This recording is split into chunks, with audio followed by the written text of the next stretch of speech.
piece of advice I have for someone trying to succeed in the film industry or any creative space is, if you're doing what everyone else is doing, you're doing it wrong.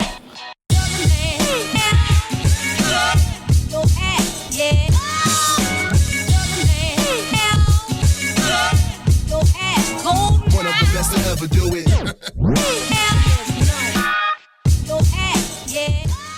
So what is Christian Coleman doing that everyone else isn't? What is setting him apart from every other person in history thus far?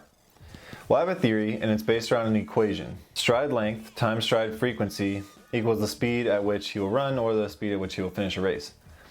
And when I originally thought of that equation, I was like, okay, Christian Coleman, he's 5 feet 8 inches tall, meaning that his stride length should be shorter than the majority of the field that he would be competing against, because he is one of the shorter people in the field. And then I went on to go through the race of his world record, 6:34, which stood for 20 years prior to this.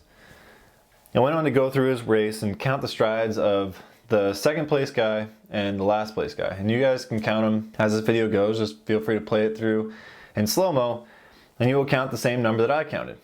Now, Christian Coleman takes 29.5 strides to finish his 60-meter dash during the world record race. And the guy in second place takes 30 strides to finish the 60-meter dash. Now that immediately throws off my original hypothesis of Christian Coleman having a shorter stride because he is a shorter individual. He's actually taking half a stride less than the guy that got second place, and that is causing him to finish faster than the guy in second place, 30 strides versus 29.5.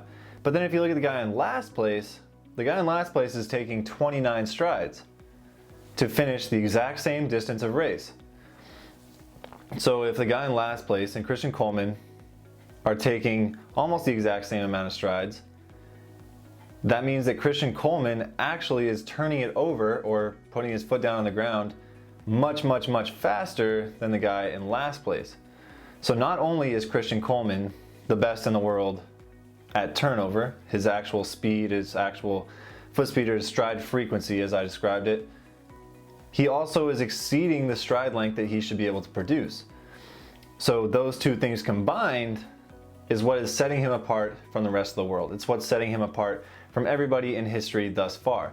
His body is literally built to do this race, and the combination of him being unbelievably quick, as we saw when he lit the football world on fire with his 40-yard dash running 4.12 seconds, which was unbelievable and no one believed it could be done. He did it. And it was kind of on a whim. He did it. He proved to the world that he has the foot speed that everyone believed that he had. But to increase your stride length beyond someone that is considerably taller than yours, that just doesn't equate. So that means that Christian Coleman, not only is he unbelievably fast and unbelievably quick, but he is unbelievably powerful. Now I know that sounds like common sense, but until you actually break it down into a race, you don't realize how powerful he actually is.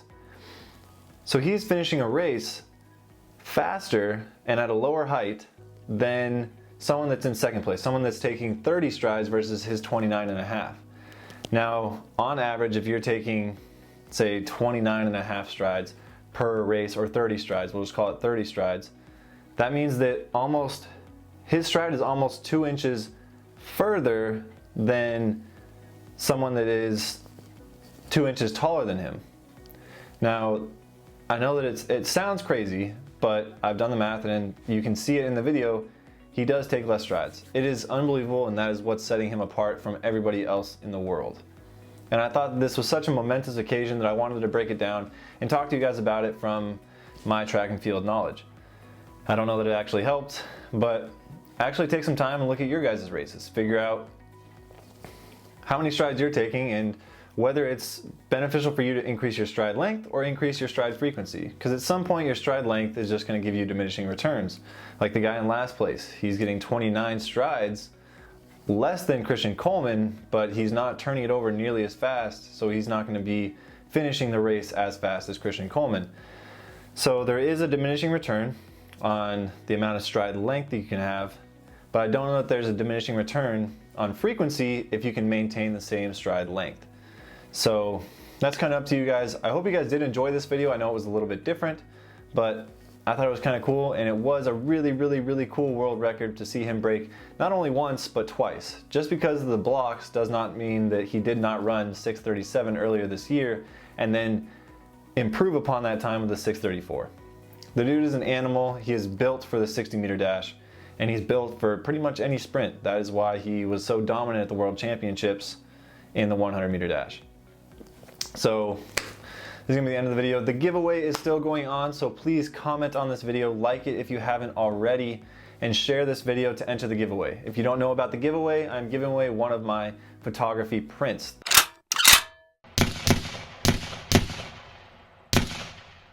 The link to my website is down below, and it's actually up and running, so feel free to order the prints or just wait around until you could potentially be a winner of the giveaway.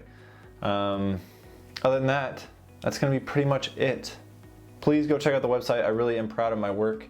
But remember, be nice to people, don't hurt yourself, don't hurt others, slow down, don't dance so fast. And I will talk to you guys all shortly. Maybe another video like this, if there's another world record somewhere in the world. Bye.